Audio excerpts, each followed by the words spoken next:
22-year-old car, huh? 22-year-old. That's crazy.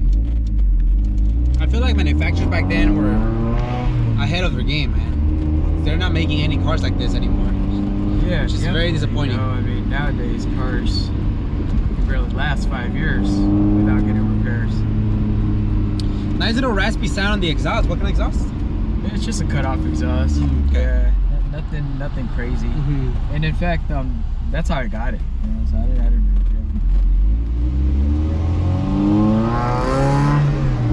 I do have a test pipe. Test pipe?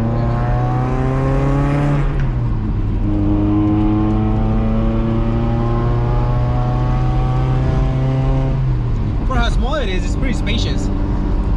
Yeah, it surprised me a lot. Yeah, I think it's a little bit more spacious than my S1000.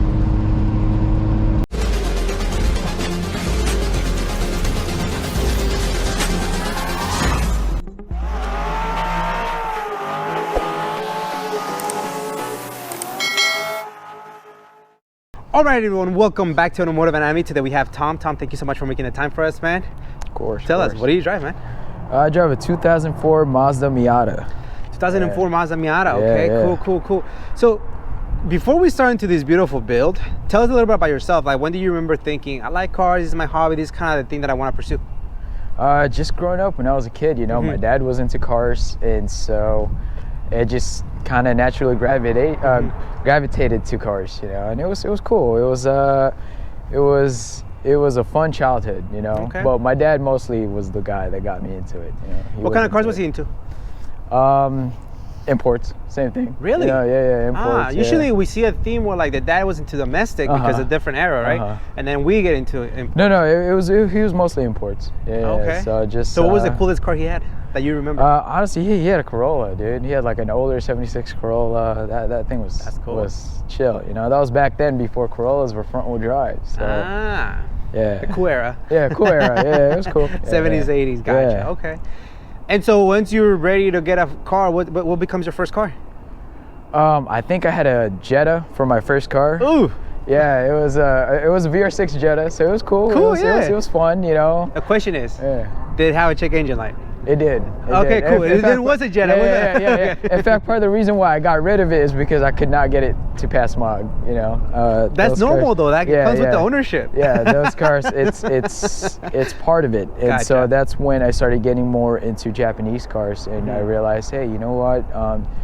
These cars, you don't have to do much to them to keep it reliable, keep it running, and you can actually enjoy them. Yeah. You know? So what becomes your first Japanese car? Yeah, what? What becomes your first Japanese car? It was the Miata. Really? Yeah, it was the Miata. I think I was trying to look for an S2000, and you know, when I was a kid, I couldn't afford anything, so I picked the second best, which was a Miata for me. Second best. Yeah, gotcha. second best. Yeah. And so this kind of now becomes your chassis of choice, right? Because you've had a few of them. Yeah, I got a few. Yeah. Got it. So how would we stumble upon this latest one? Where did you find it? This one, usually most of my cars I just pick it up on Craigslist. You know, Okay. Just private owners. Sometimes you find resellers. Most of the time, I like being able to see the car before I can, you know, before I buy it. You know, and so it really depends. Just whatever local offer up, things like that. Okay. You know? And how long have you owned this car for? This one I've had it for maybe a couple years now. Okay, a couple years. Yeah. And you wanted this specific? You wanted the NB, not the NA, or yeah, the NB. How did that come I wanted, about? you know, I want the NA, but the problem is the NAs are going for so much more, and I just wanted the refinements of the NB. Which is just a lot, right? Yeah. From what I've done my research, because I really like this chassis. Yeah. There's a lot of things that they stepped it up, and now with the newest ones, man, those are just it's a whole different animal. But the price reflects that as well, you know. Yeah, the NB. As far as like mechanically stuff, nothing really too crazy. It's mostly like interior refinements, you know. AC blows a little cooler, you know, easier for me to smog. It blows just pretty. Yeah, it blows. Yeah, easier for me to smog, you know. Just less headache overall. But the car itself, it still looks very similar, right? So it's like you don't have very to. similar. You don't have to like. I'm assuming wheel specs and things like that are going to be very similar. Yeah. In fact, I had an NA. And pretty much the build was exactly the same. That's cool. Yeah, suspension, everything is pretty much, you know. Yeah. And this one gets a little bump in their power, no? A little bit, but you know, it's a Miata. It's slow. I mean, but just when you turn off the AC, then it really goes. Yeah. Gotcha. So let's talk about this one at the latest, man. This is cool. I mean, also you also own an S2000, right? That's like the other toy. That's my other project that I'm working nice. on. But we're gonna talk about this one today because some would argue that this is better than S2000. You know, to be honest with you, it's like nobody. Like part of me is just because I grew up. You know, I think I was like 19, 20 when I first got one, and ever since then I just could not stay away from it. You know, it's a fun car.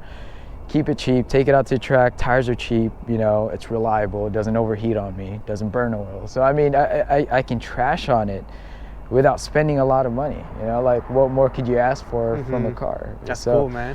Yeah. That's beautiful. So 2004, right? You said? Yeah, 04. Okay, the car has been resprayed? I believe so. From the previous owner. I know when I did the top, I definitely, you know, resprayed it myself.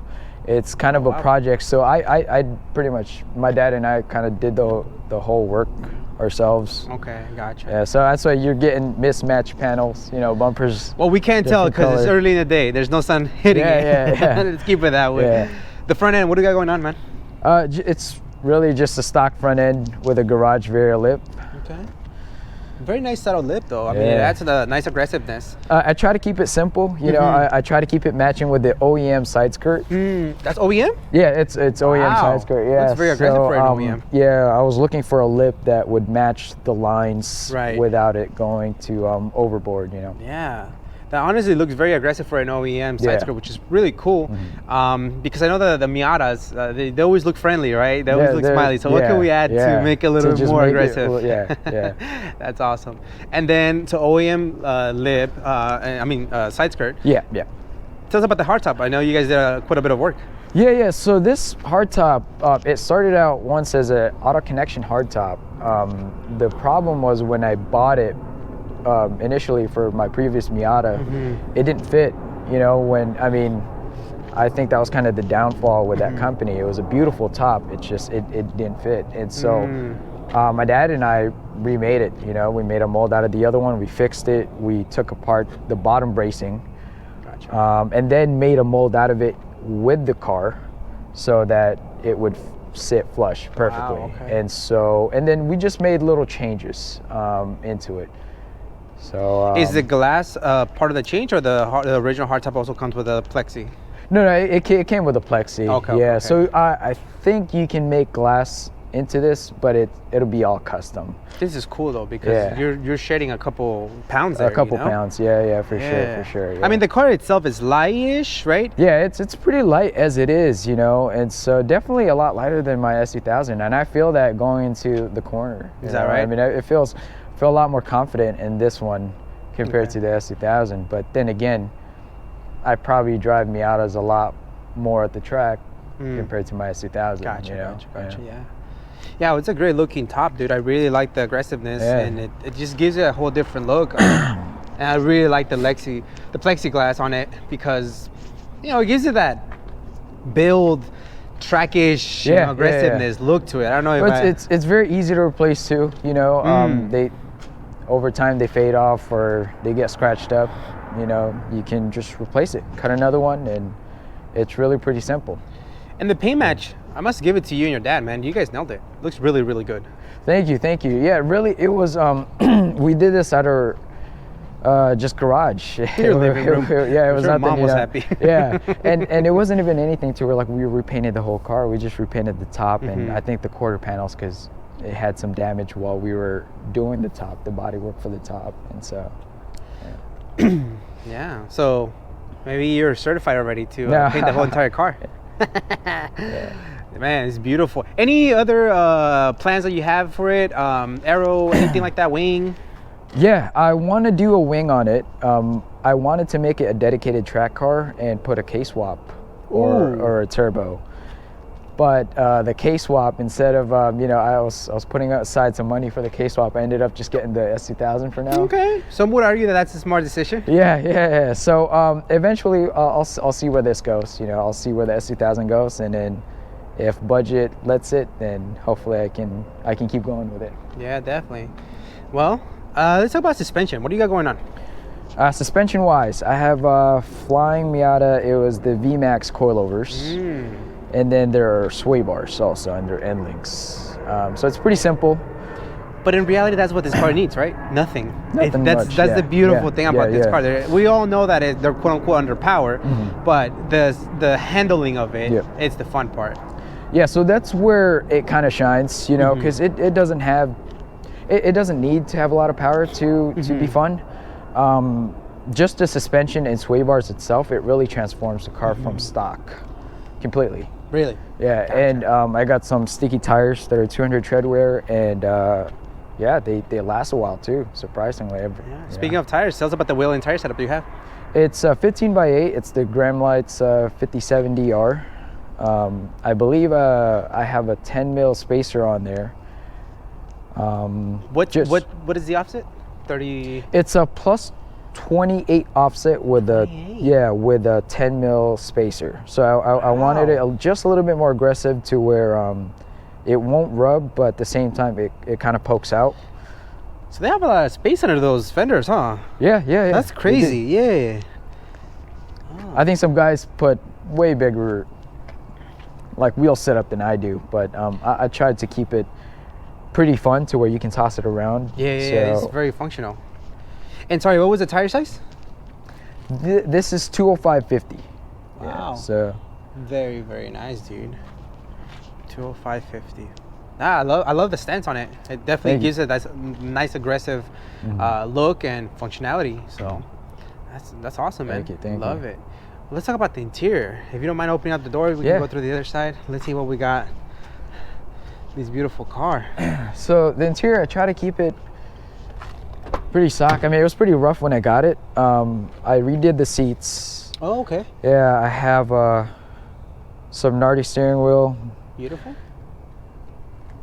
And the top, I actually also did the headliner for the top. So when you buy these tops, normally they don't come with headliners. They're just bare fiberglass. Whatever material. Yeah, the problem is they're loud. Oh. You know, they get pretty annoying. So my dad and I just installed a headliner in it. Gotcha. Looks nice. Yeah, is that suede? No, I think it's just regular, you know, the headliner That looks nice. lining. Cool. Yeah, the seats look good, man. Thank you. Yeah, like we did it ourselves. No way. Yeah. Dude, so so this is really like I see a second career. Yeah. This is really just like a DIY project. So wow. I think they sell online like some skins for it. So we take it apart and we just redid the whole thing. Wow, it's giving me a lot of ideas, dude. That's cool. Okay. Yeah. So just some fun projects. And it's so cool that you're doing it with your dad, you know? Like, yeah, well, actually, you know, I think a lot of it is because of him. You know, he's the guy with the idea. They're like, hey, let's it's him. Let's do this. All right, it's usually the other way around. Yeah, oh, that's cool. Yeah, so he has a lot of ideas. He loves this type of things, and so you know, at first I was kind of opposed to recreating the top because I was just so eager to install it and put it on. He's like, nah. Yeah, but now I got him to thank for because now I got a top that works, that fits, and you know, it uses the OEM latch. Does it? You know, so it's easy to come on, it's easy to take off. Shout out to Dad for that. That's cool. Yep. And what kind of roll bar or harness bar? I have a hard dog roll bar and harness bar. Yeah, very, very popular. Yeah, it's a bolt-on. You know, it's plug and play. And then I believe I have a Miata Roadster short shifter. Nice. And it's a big difference from stock. Very nice radius turn.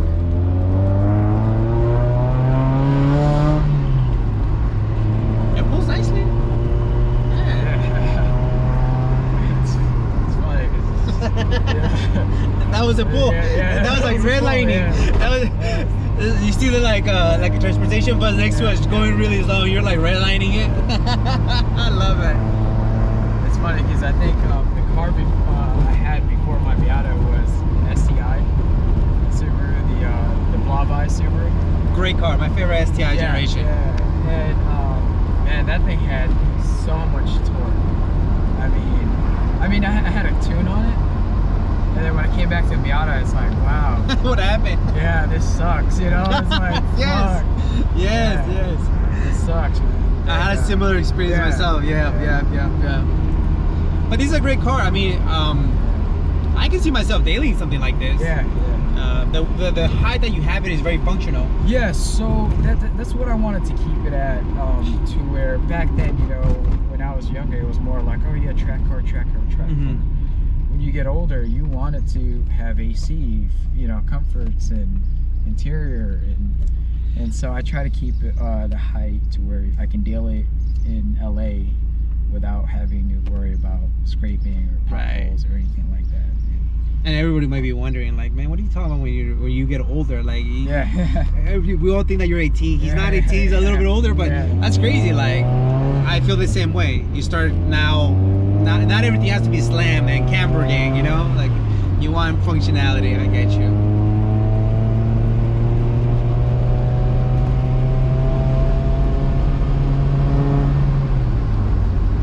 That's a nice little raspy sound to it. I like it. It's enough without being obnoxious. Yeah, you know, I can listen to music and hear my music. So. And you do a lot of canyon runs with this, right? Yeah, I do. That's most of the riding that I do now, if I'm not at the track, is mostly in the canyons. I live next to Malibu canyons, and so sometimes after work, I'll just go on the back roads. And, that's cool. Yeah, Stunt Road is like down the street from me. I mean, that's the only reason you would get a short shifter, right? Because you already put the K. No, unfortunately not. You went J swap. Yeah. No, you went LS swap. There you go. That's what it is, huh? The LS is the way to do it. LS the world. So that is probably the stockest Miata you'll ever see. Which is very hard to find. Yeah, so yeah. Maybe this should be. Yeah. This is the golden nugget that we all want. Everybody just trashes them. Yeah, I've never done anything to it. You know, and at first when I bought it, I figured, you know what, I'm gonna do better cooling system, do all this ducting before I track it.